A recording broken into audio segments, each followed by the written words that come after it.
Well, howdy, howdy, howdy, nearly senior citizen here. Greetings, boys and girls, and welcome to this, another brand new day. It is, what is today? It is Monday, the 30th of April. It is 6:58. It's a little bit late.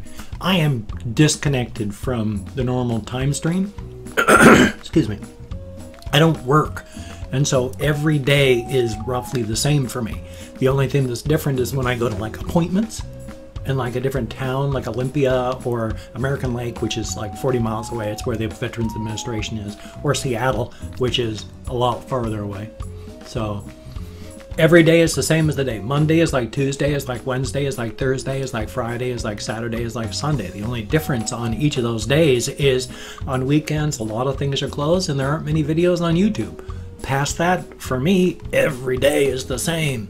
So I get disconnected from the time stream. I lose track of what day it is, and days will pass by and it'll feel like a day has gone by and it's been like 3 or 4. It's rough being disconnected from the time stream. Now, in many ways that can help. Back when I was working, I was also so damaged trying to take care of my wife that I was also disconnected for a while from the time stream. When I would damage myself somehow, like a fingernail, they had all of our linen, because I worked as a nurse's aide for 15 years. And they have linen closets because you have to change beds, you have to do this, that, and the other. You've got clean stuff. You've got your linen closets with clean linen. And they would stack the linen on clean metal racks. And the metal racks, of course, they're just the long metal bars that are welded on this side, welded on this side, and then it's just raw edges on the edge. And so I would sometimes reach forward, miss, and then break a fingernail down to the quick. And that's painful, it hurts, but I would just go, oh, well, you know, by Thursday, that'll be halfway healed.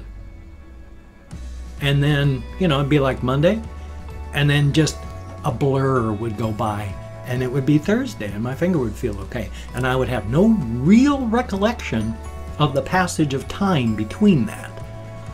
I mean, each day was a day, and I knew it was a day, but it was like, oh, I hurt myself. This is going to be better by Thursday. Oh, it's healed up. Must be Thursday. So, being disconnected from the time stream like that is rough. It can help, but it's not really a good thing. It's like being disconnected from life, being disconnected from humanity. It's not really a good thing. That's why I'm trying to always walk and go out. I'm going to therapy to talk to my therapist. My social anxieties have gotten better.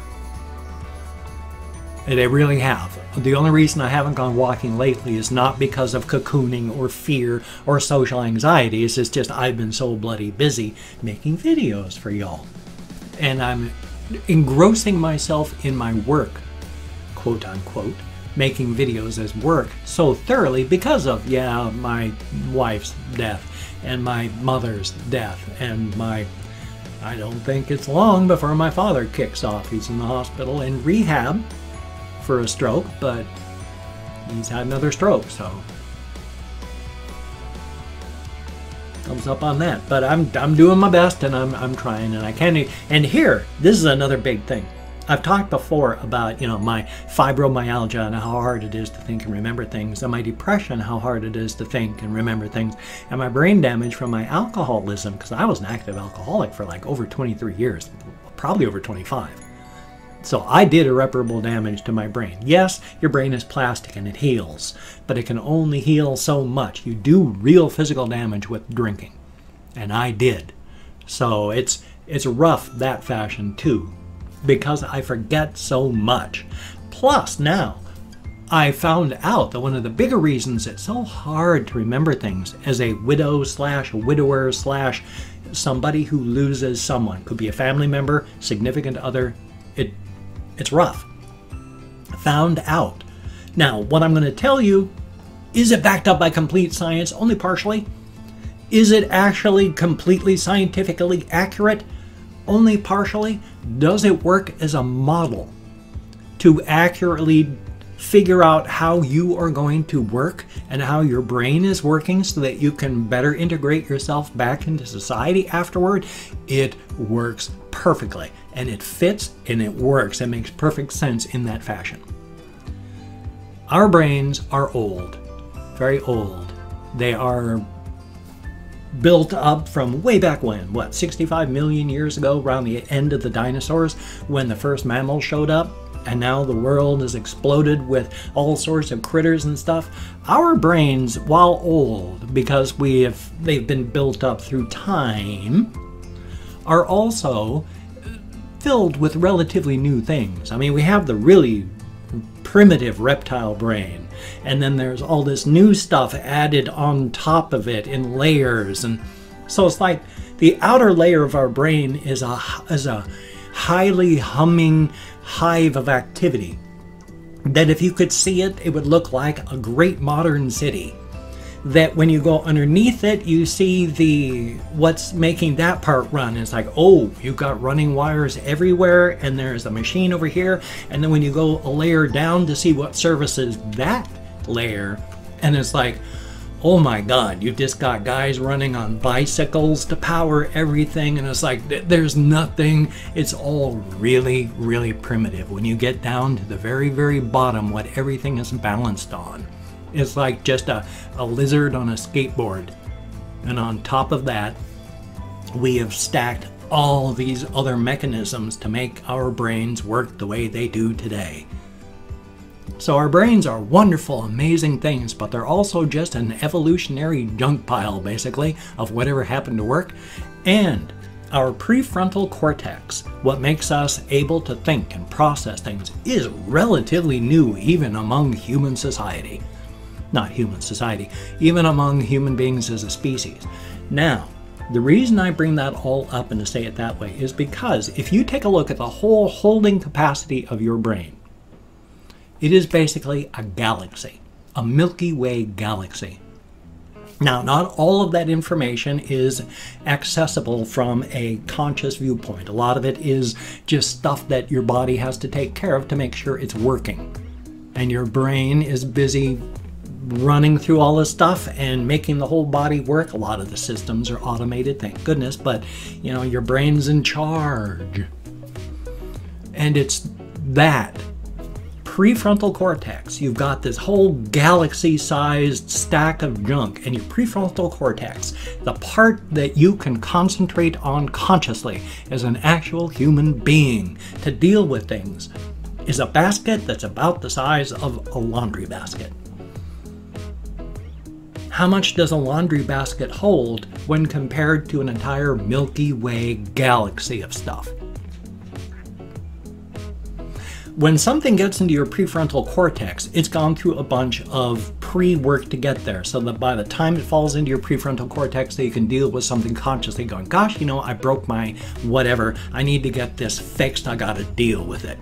You've had a whole lot of bump until it goes thump into your basket, and then a lot of the work to deal with that problem has been already laid subconsciously. So yet you're ready to deal with the situation when it goes clunk into your laundry basket. When you lose a spouse, a significant other, a family member, someone that is intensely close to you, your brain goes through some immediate physiological changes. One of which is all those filters that used to process stuff so that it would go clunk, and then one thing would fall into your laundry basket for you to deal with after going through that whole process of dealing with it, so that you're clunk, oh yeah, I gotta deal with that. Gosh, you know, yeah, I can do this, I can do that, I'm gonna go do that. Instead, you're sitting there with your laundry basket, and then suddenly there just goes clunk, something falls in there, and it didn't go through the vetting process. It's just clunk, and you're going, oh my God, how do I deal with this? And so when you're trying to deal with that, suddenly it just goes thump, falls out this side, and clunk, something else falls in, and then clunk on top of that. So you're trying to deal with your laundry basket being filled, but it's not going through the vetting process and then each singular thing dropping into it for you to deal with. All those are gone. Everything is just, instead of a slow, careful drip into your laundry basket, it's just fate and life and physiological changes has taken a high pressure hose, turned it on, stuck the end into your laundry basket and said, deal with all this now. So by the time you've got something in your basket to deal with, it's gone and something else is there. And you're trying to deal with it and you can't, because your laundry basket that can hold one thing is overfull. Things are falling out of it constantly and new things are dropping in. You just can't deal with it. Scientifically, how much is that? It's close, but it's not completely accurate. As a model for how to deal with your life, absolutely 100% accurate. So my prefrontal cortex, even still right now, is constantly having stuff go clunk and knocking off the previous thing, and it's sitting there, and then something else goes clunk and sits on top of it until the third thing comes clunk and knocks one of the other pieces out. It makes sense. It's a model that works. I just have to keep working on my recovery, which is what I'm trying to do. It's going to knock me back a few steps when my stepfather dies, but that's the way life is. I mean, it's coming, so I better be prepared, huh? Thumbs up for that. There were some other things I wanted to talk about, of course, like, oh yes, real quick. So here's another quick mail opening thing. The other day, I got not just, these were delicious. My only regret about these being gone is now I have no more. Oh my God, I tweeted about these. They should sell these in the United States too. Very, very good. Later on today, in a different video, I'm going to spread this on toast and I'm going to devour said yeast extract with lots of salt added. And she also, well, I can't even remember, my sincere apologies, but yay, keychain. Very, very cool. That's going to go up on the shelf with all the others. Thank you so very, very much. And then of course there's, let's see, there were little pictures like to show how you should spread the stuff on your toast. And then just a random Google Images picture. I think that's somewhere in Australia. Way cool. Thumbs up on that. And then I've got to check this out. I got sent this in the mail too, with all these things on it. Now I don't know if this is just music or more, but it's here's written on the actual label itself. How about that? And this is 10 of 100 with all of this info written on it. I'm gonna have to check this out. This is really, really cool. Definitely a thumbs up. Thank you so much, whoever sent that to me. I cannot remember right off the top of my head, but thank you. That is, I'm gonna be looking in and checking that all out, so thank you. Very, very cool. I can't remember what else I was going to say. Aside from, yeah, I'm going to be doing the another video later today where it's just I bring up the toast, the buttered toast with Vegemite. I'm going to put the Vegemite on it, and then I'm going to eat said Vegemite and tell you just exactly what I think as an American. I love salt. I crave salt. If I had my own salt lick, I'd be happy. I inherited salt cravings from my mother. She was the kind of person that would sprinkle salt into her palm at a restaurant and then just eat the salt while waiting, you know, for your food. I like to put so much salt on some food items that when I eat it, I can feel the salt crystals crunching. I love salt. And yet my blood pressure is 113/70 because I exercise, and I exercise by walking, and I walk for miles. The only time I haven't is like yesterday, and it's just this past week because it's been raining and some. When it's raining or I'm really, really busy, I can't get walking, and then I try and fit it in as best I can. And I've got the little pedal exerciser for in the house here when I can't go out walking, so it's not like I'm not exercising. Definitely a thumbs up. Gosh, there is more, of course, I wanted to say, but can I remember it? No, of course not. This is my hamsters. You can't see it all, but it says, hamsters make me happy, you not so much. Sent to me by a kind subscriber some time ago. Thank you so very, very much. we're heading up into summer here, so pretty soon I'm not going to be wearing 2 shirts anymore. Conceivably, I don't know, I might. I'm still freezing all the time. My body still wants me to go back up to 325. And I'm losing weight still. I'm down to 180. Some kind subscriber sent me a $25 gift certificate for Safeway. I just have to get up to the library so that I can call up the web page and then print that out. I don't have a printer. So I just have to get to the library, print that out, find out how much it costs, and possibly panhandle so I can get enough change, and then print that out so I can buy some food. Thank you so very, very much. Now, I've opened up 24 hours worth of comments on my community channel, and I'm going to go through and thank 20 to 25 people. It's arranged because even though I count American Sign Language on the fingers of this hand right in front of my face, I still got lost because of my Fibro Plus. If I mispronounce a username, no disrespect is intended. I'm an American English speaker. We're not good at names. We're not good at a lot anymore these days, but I'm better than most with names. And I'm not reading the comments now. I'm going to read them afterward. Right now, I'm just thanking you for having left a comment. Whether it was a good comment, a bad comment, and a different comment, the fact is you left a comment. Thank you very, very much. It is appreciated. I do appreciate nice comments, much more than troll comments, but hey, at least trolls took time out of their day too. Now, we have Michael McKinney. Thank you so very, very much. And my dog is called Oscar. Heck of a name. Son of a gun. And Tundra Keeper, thank you very, very much. Sophia Hourcade, I sure hope I'm close on that name. Thank you very much. Pigeon Man 49, son of a gun. Excuse me. Xeon Chasson, I sure hope I'm close. Thank you very, very much. Blue Sapphire YMCA. Oh, Blue Sapphire YMCA. Heck of a thing. Thank you very, very much. And Dakra Nakra, thank you very, very much. Straxion, greatly appreciated.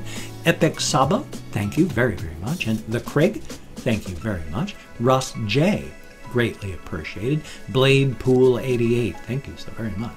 Living Dead Girl, always good to see you in the comments. Thank you. My name is not Spirits. But what is your name? At least we know it's not Spirits, though. Thank you very, very much. And SP Freely, thank you very, very much. Brian Glenn, greatly appreciated. And Alex White, thank you very, very much. Skrillavilla, son of a gun, thank you very, very much. Max Fry, here we are. Thank you very, very much. Persona Clique Music? I hope I pronounced that correctly. Thank you very, very much. And Retro Nax, thank you very, very much. Mario Fan 2011, greatly appreciated. Mafa Man, thank you very, very much. And then last but not least, YGC SQK. Thank you also very, very much, as stated, to get me out of my head into the world and dealing with actual people. It is a good thing. It really is. It's not a good landscape behind these eyes. I mean, on top of all of that, of course, I got my bipolar disorder with a 2-week cycle. We're 2 weeks up, 2 weeks down. And so my up point is still, if you're having a bad day and you're really low, my up cycle goes down here, way below it, and then goes down further on my low cycle. So, not exactly manic, thank goodness. If you could check out my links, I got Twitter, Facebook, GoFundMe, Patreon.com, Google+. If you could donate to my GoFundMe campaign or become a Patreon.com patron, that would be beautiful and awesome, like one of these beautiful and awesome people. Thank you so very much.